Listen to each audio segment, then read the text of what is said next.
Hello, hello, hello. My name is Madison, and welcome to the Madison channel. I am so happy you are here. If you're gonna try and clock me, yes, I did this intro the same day I did the part 2 intro. What are you gonna do about it? A girl is sick. A girl is trying to give you the content you want. All right, moving on. If you're new here, comment, like, subscribe, hit the bell notification, all of the things, comment, all of the things. If you're returning, hi, love you, welcome. Come here, comment, like the video, all of the things so it can do well in the algorithm. I really appreciate all the love I got on the last few installments of this interview. I'm really proud of how it's turned out, and I hope you guys enjoy the last installment. So again, like the last one, I'm going to keep it short, but I did put in the pinned comment Jonathan Brandenburg's Venmo. So please, if you feel compelled to send him some cash money love, that would be much appreciated. He is a wonderful person, and I think he deserves some financial support during these times, especially because he is giving us his story to look at and here and all of the things. So I truly would appreciate you guys doing that. Like I said before, we are monetized now, y'all. We are monetized, and still working out the kinks with all of the monetization stuff behind the scenes. But I am planning on doing a giveaway on my channel. So check that community tab and go vote in the poll to see, what you want in the giveaway, what kind of vibe you want. I have several different options, so go vote there. And I'll give you more information about that later. But yeah, I guess without further ado, thank you guys for all the support on this interview. I really appreciated all the constructive criticism, all the love. I truly appreciate it. I guess welcome to part 3. I hope you enjoyed it as much as you enjoy part 1 and 2. Love you guys. Before we get into the interview, I just want to quickly shout out my sister and this absolutely gorgeous dream journal. It is a 12-week guided dream journal that has amazing prompts. It is absolutely super comprehensive to use and super high quality. Highly recommend it. If you're interested in this, hit my Amazon storefront link in the bio so you can purchase it and try it out. Hope you love it. Hey, so we're back. We are back. So, Bone, directly to you, I want to know, because Alicia and I connected first. We obviously spoke on the phone first, and then we had a 3-way call with all 3 of us early. And you had just watched the documentary, or you were finishing up the documentary. Yep. And then you called me back after you had finished the documentary. We had a long conversation, decided to do the interview. My question to you is, having watched the whole thing, can you take me through your emotions while watching it? Can you take me through the shock and how you felt about watching everything and learning about who your sister was? Learning about who my sister was joyful and hurtful at the same time. Right. It was joyful to see, damn, what an amazing woman she turned out to be. Beautiful woman she turned out to be. Right. Ambitious, right.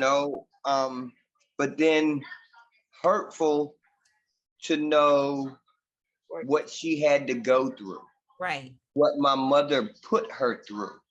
Absolutely. What Floyd did to her. Don't say put her through. What she allowed. It's different. Right. Absolutely. It's different. She wasn't there. I say put her through because she allowed the man. But she allowed it first. Let me finish. She allowed the man to take her. But what she put her through is what the man did to her. She wasn't there, so she wasn't involved in that. But she allowed it. That's the facts. And it's just hurtful knowing that it happened to somebody that it shouldn't have happened to. Absolutely.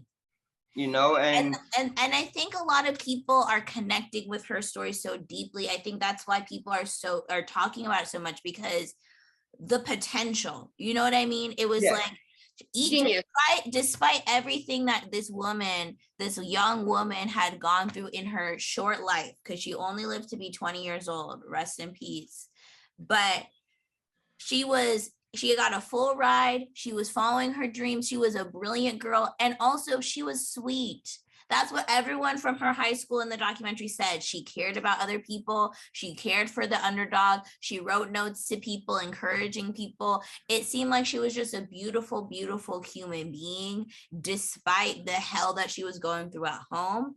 And what I think a lot of people were getting emotional about was what could have happened had her mom looked for her harder and stepped in, got the police in, had someone said something along the way, because a lot of people knew a lot and didn't say a lot along the way.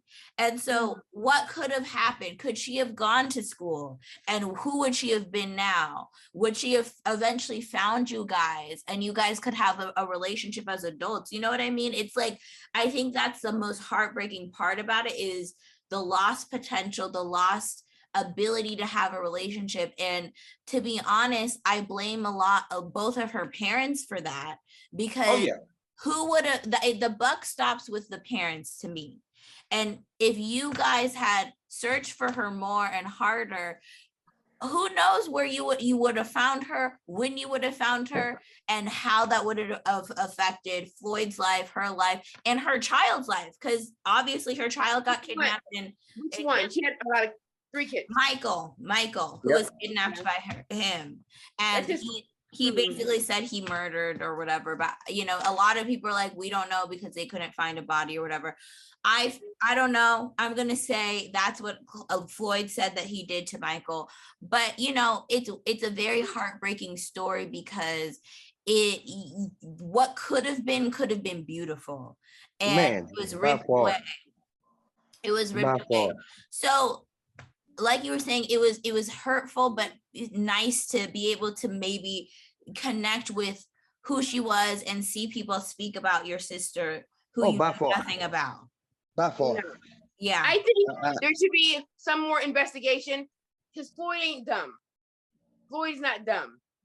He didn't kill Michael. I think Michael was sold just like, or put up for adoption, because people pay. He's not stupid. That's what a lot of people are saying. I think when he's about to die, you know, I think he will talk before your mom talks, Bone. Your mom's gonna take everything to her grave. By far. I'm hoping that Floyd does say something. I hope so too. Because if he would have killed Michael, he would have killed the other 2. He's not. No. He got something from that. I don't think he killed it. Killed him for what? For what?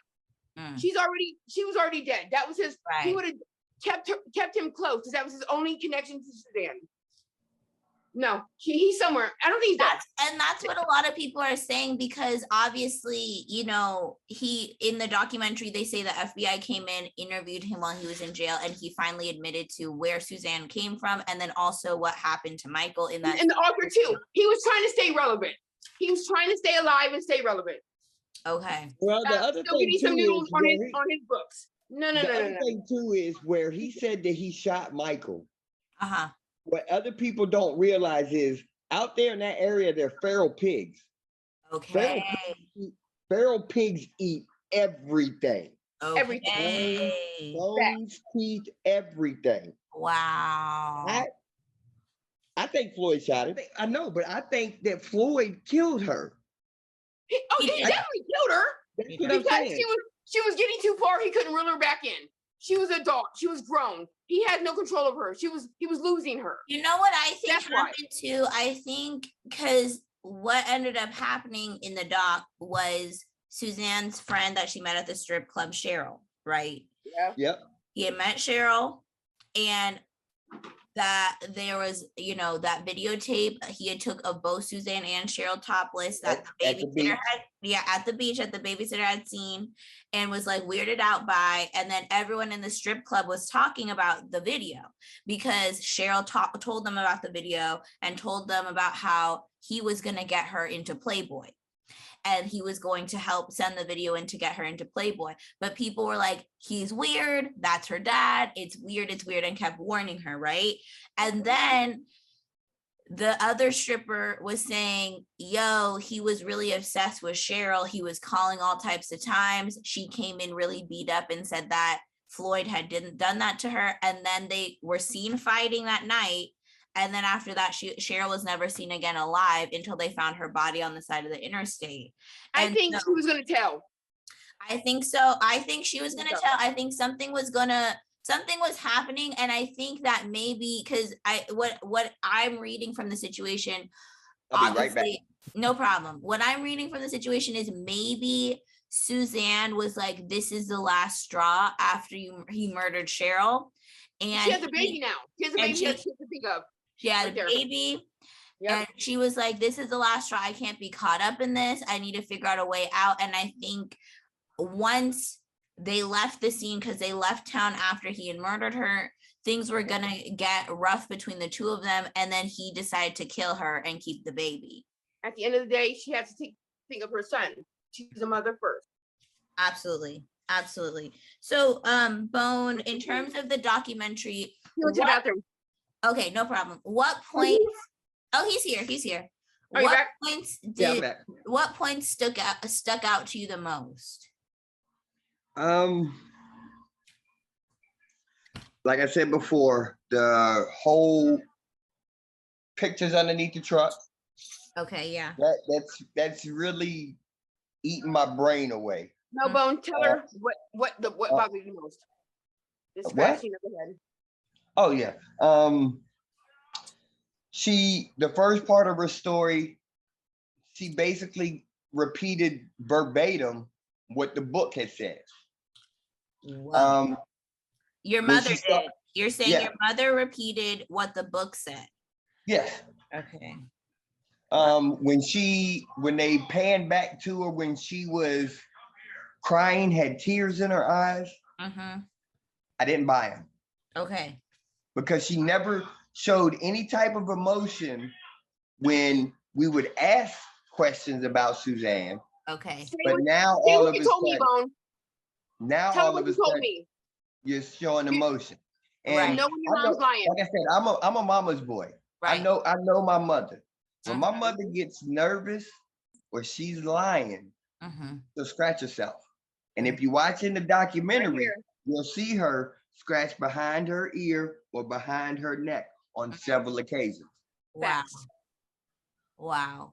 And I remember you had told me that on the phone. And I think that was something that really jumped out at me because this is only information that I could get from you. You know what I'm saying? It's like watching it. I was watching it as just a regular person watching Netflix. You know what I mean? So I'm like, I don't really vibe with what she's saying. It doesn't make sense with me why you wouldn't look for your kid. I'm feeling weird vibes from you. But what I can only do as someone who's just consuming the documentary is, okay, I'm just going to take what you say for the most part. I may not agree with how you handled it, but I'm going to take what you say. When you called me after you finish it and you said, I know she's lying, I know her tics, when she lies, she scratches her head, I was so shocked because I went back and saw that you were absolutely right. And so did I. And that's when my daughter said, that's Grandma Sandy. Nelly. Grandma Sandy. That's the only part I watched. Right there when she was scratching, like, oh, Lord Jesus. See, and so to me, it's like, this is why you getting your story out, both of y'all getting your perspective out is so important because what I was lucky to be able to connect with Alicia and she hit me up, you know what I mean? But most people are looking at the documentary like I was originally, like, oh, this is entertaining to watch. I'm going to just watch it tonight and not even really understand that there's so many layers to the story and so many things and pointers in the story that point to the fact that your mom is being super dishonest. So what I wanted to ask you, because we talked about this on the phone and it's up to you whether or not you want to talk about it, but you were saying that, you know, this documentary really called into question your identity, who you were and how you were fit into the family, especially since you're the only biracial child and things like that. So I guess thank you for saying biracial. Thank you for saying biracial, not mixed breed. I hate that so fucking much. Oh my gosh, biracial child. I would never say mixed breed. Oh my Well, gosh, that's what you're they not do a over here dog. on the East Coast. That's what they do on the East Coast. Oh my God, I hate that. So my question to you, Bone, is does this call into question whether you're related to this family, what your life was as a kid? Because you said in the first, when we were recording at first, that she never had, no problem, no problem. She never had any baby pictures of you and never showed you any when you were growing up. So how does that make you feel about who you are in relationship to this family? Doubts. I have major doubts. I just sent the author a message on Facebook a couple of days ago asking him if she gave a DNA sample. He said, yes, she gave a DNA sample. You need to go to ancestry.com. Okay. I'm gonna pay half. I'm scared to do that, but I want to know. So I'm stuck between a rock and a hard place on what to do. Because I tell you now, even with my doubts, if I get concrete proof, don't do it. Concrete proof. Don't say it. That I am not hers. Stop now. You're on live. There's so let's say you take the test, you're not hers, you know, all those emotions flood in, right? What do you think, where do you think that would lead you to think? Do you think that maybe you were picked up by somebody else and brought into the family? She picked you up? What, like, I mean, I guess there's an infinite possibilities of how you ended up with her. But if that's, I mean, it could be, you got to understand, she gave Stevie away right after he was born. Right. So maybe Floyd had you and you was just in a ring. And yeah, maybe because she gave Stevie away, she found an opportunity to get another boy, her first boy, and it just happened to be a biracial baby. Now, here's my thing, because it don't match up. You just don't have 25 white kids and then a little brown one dropped in the middle. If you're gonna prostitute, you're gonna prostitute forever. You know what I mean? You're about that life. And you're sprinkled in the middle. You're not the first or the last. Oh no, I am right in the middle. Wow. That's what I'm saying. You just don't pick and choose. You know what? I'm only messing with black men today. No. That's interesting. It's more than what you think, Bone. I'm terrified to find out because I know who you are. You are my husband. That will be the nail in the coffin. Right. Do you think? But I need to know. I think you do. That's the hard part. It's like you said, rock in a hard place. I want to know, but where's that going to take me emotionally on this journey of life? I think he needs to know, but he doesn't, because he does not have the stability where he is at, and he will go off the deep end, and that is not good for him. And I mean, to know, how about get the sample, come home, and then we'll find out together, and we'll handle it together. That's a good idea. You know, I'm down for whatever. That's a good idea. We're not going to talk on this live like that, but you know. I'm playing. I'm playing. I'm not playing. You want the answer, but you're scared. I'm beyond scared, man. I mean, but listen, here's the thing. Because my uncle, the FBI was coming to my house, our house, where we live, because they thought he was Stevie. Right. You were saying that on the phone. But then the uncle said, randomly, this weird ass uncle that I never even met or heard of popped out of nowhere, like, I was in the delivery room, blah, blah, blah. Like, get the fuck out of here. Like, who are you? What? All of a sudden, so you had never met him before? And he met him. Okay. I have. Okay, you had. She had. Yeah. Okay. But he basically was like, I know you're hers because I watched her birth you. Yeah, I don't buy it. And your dad is Detroit. Your mom was a prostitute. That's what he said. Wow. Facts. Yeah, my mom, she told me she had never used drugs before in her life. Okay. But then come to find out, the author told me that the guy she was married to at the time, my brother's dad, who's supposed to be my dad, Right. And his brother's white as hell. Right. Sold her for a half ounce of cocaine to his friends. Right. Here's my thing. So, your mom's not dumb. She's not dumb. Yeah. No.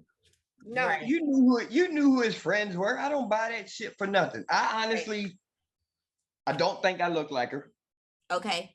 I Suzanne don't think does. I look like. Suzanne does. Oh yeah, I don't think I look like any of my siblings. Okay. And that's after everything came out. That's hard. Right. Because growing up, they've always been my siblings. Right. But now that everything's out, man, the doubt in my mind, the fear, absolutely is. I can't even describe it. You know who you are. What I write in the book. I know what you wrote. I know what you wrote in the book. What I write. You wrote, I am your husband. I got that.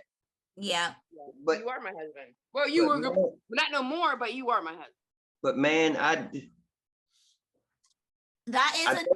it's my right to know. It absolutely is. Do you think if you came at your mother after, so say you take the DNA test, right? Mm-hmm. I'm at her and you say, you know what, this is what I found out. Do you think then, with confronted by the DNA, she would say the truth? Hell no. Wow. No. Hell no. You think she would still lie to your face? Yeah, definitely. Without a doubt. Wow. Without a doubt. Oh, definitely. Wow. So we're wrapping up. I have some final questions for both of y'all. Did you talk to your mom after you watched the documentary? No. Or do you plan to? I'm not sure yet. Okay.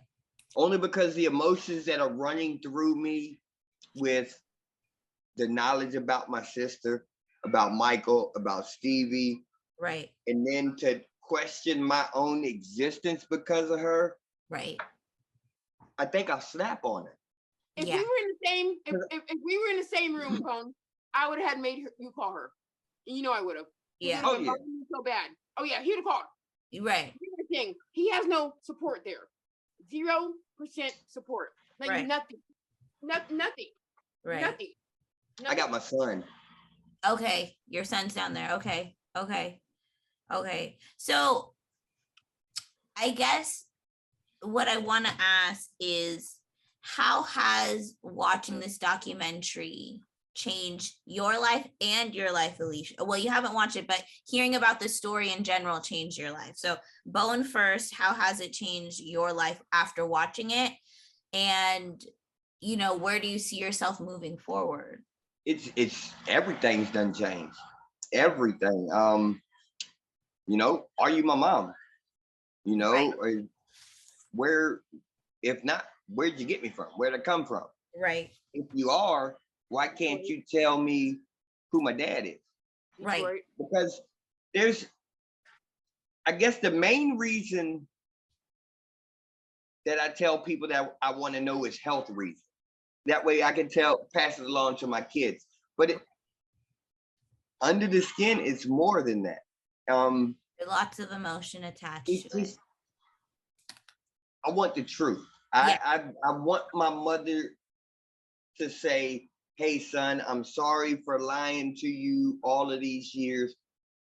This is where you came from. Right. Absolutely. Regardless of if you stole me, if you bought me, whatever it is, this is where you came from. Right. But I'll buy you back. I honestly don't think that I'll ever get that from. Okay. And I can say that with 100% conviction. You don't think she will ever? Never tell me. Never tell me. Wow. Alicia, how has, you know, since obviously you're in it by marriage and stuff, and you were the one who initially found out, how has this story changed your life? It really hasn't. Okay. Because I know people are fucked up individuals. And that's with everybody. Right. But it affects me when I care about somebody and I see the hurt. I'm the one I had to tell him. Right. It's fucked up. Like, do this, do that. Call your mom. Like, no, you know what I mean? You have to. She has to be fucking she did this. Right. I'm not reasoning. Why am I telling you? You should have been told your kids. Like my kids can go murder somebody. I did it. Right. You know what I mean? You don't keep shit from your kids like that. That's family. Right. My thing is, it still affected me because he's, whether or not we're together or not, we're married, but we're not together. We live in totally different states. We ain't been together in years. He's my family. He's my people. Right. I was gonna say some stuff, but I'm not. Right. I'm down for whatever. Right. And my thing is, it affects me because it affects him. I'm a kind, sweet person. I can already tell. Be doing this to me, keeping this from me. Right.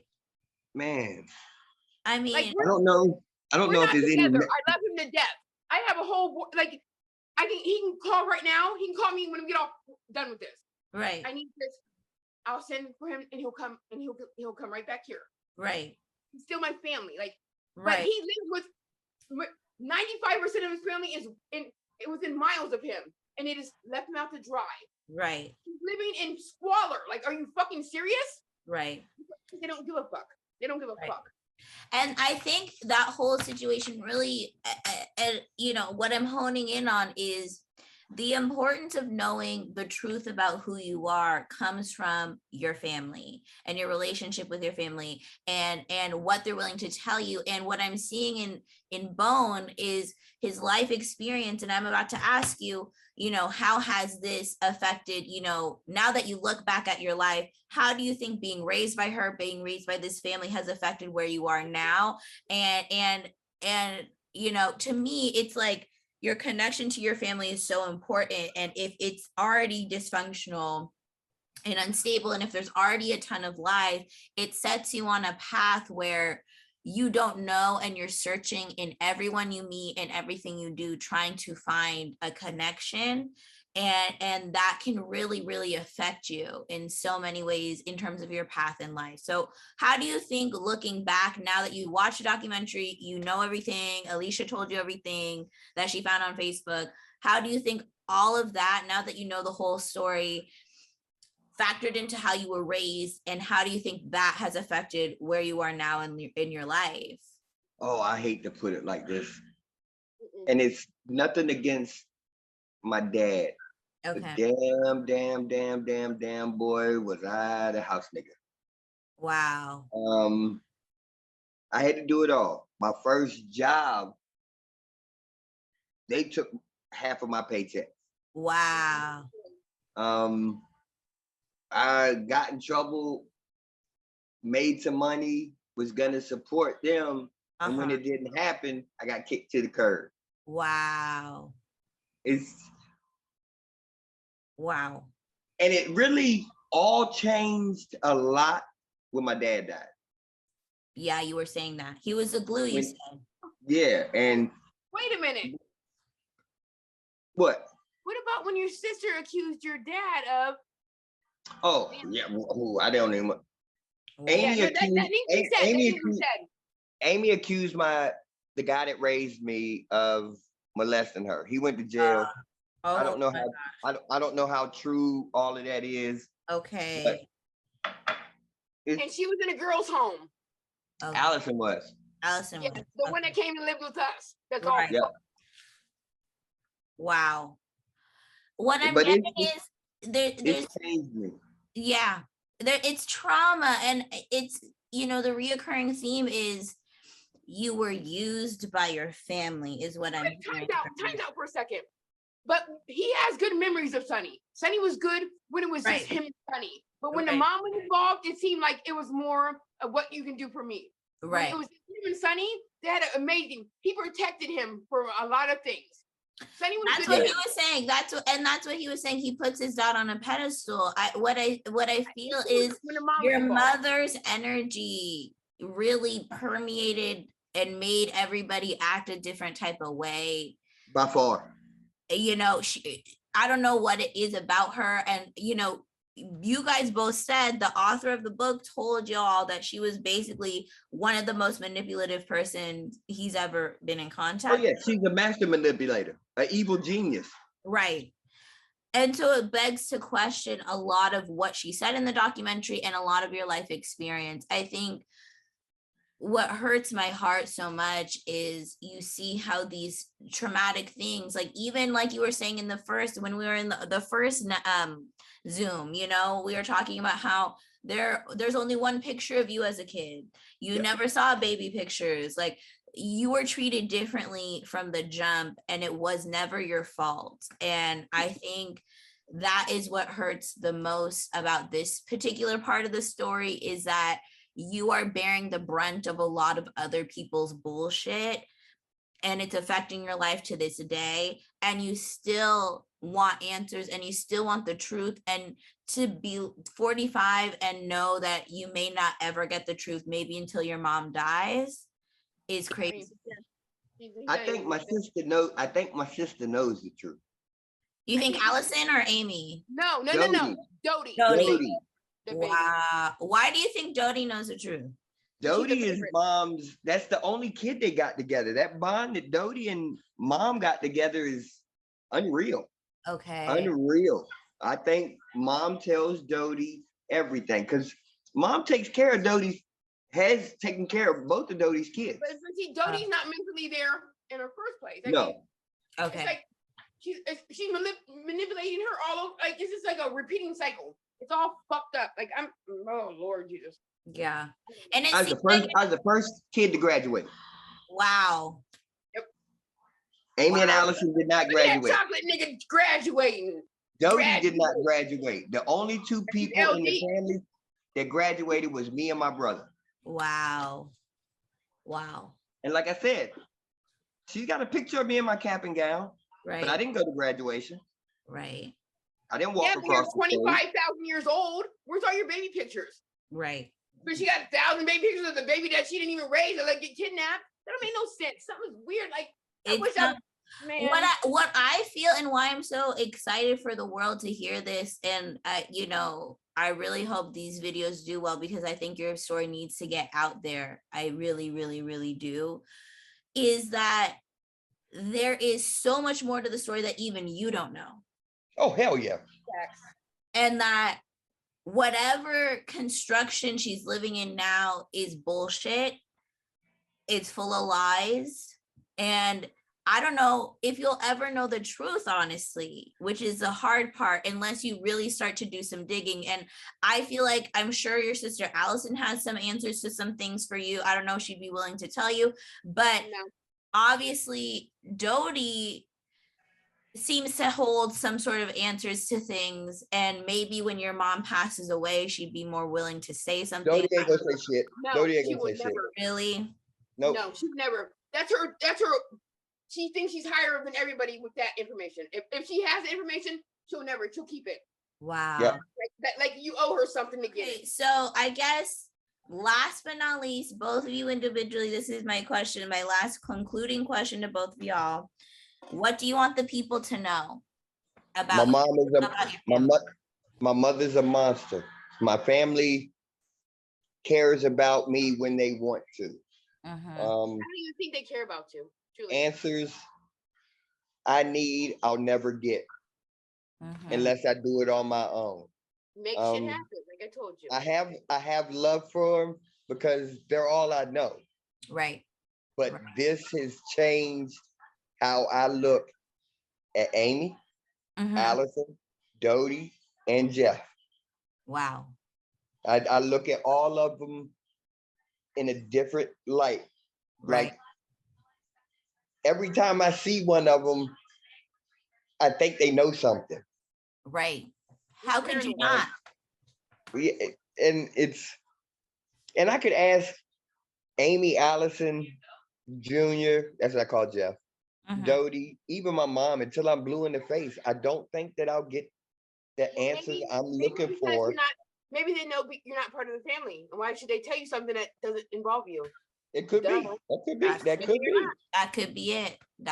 But I'm not gonna get the answers I'm looking for unless I do it on my own, right? Or have somebody on the outside help guide me through the process. Right. What do you have to say, Alicia? What do you want the people to know about Bone, about the family, about everything that you've been living through for the past 5 years once you found everything out? That people are grimy as fuck and they're out for themselves. Mm-hmm. And that's not just with this family, that's the world, period. And we need to start all over and come fresh, because you don't do this, people you love. You don't shit where you sleep.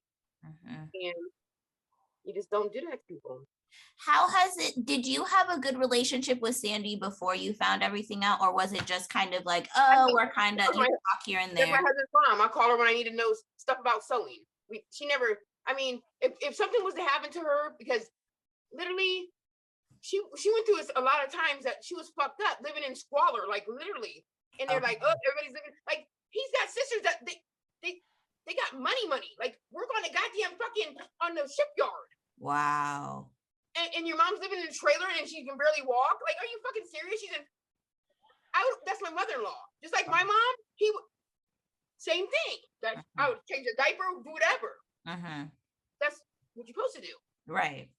I mean, no, like come live with us now. I will take care of you. You don't have to pay nothing. I don't need nothing from you. I will you're my mother-in-law. Right. No, I can't leave. Blah blah blah blah blah blah blah blah blah.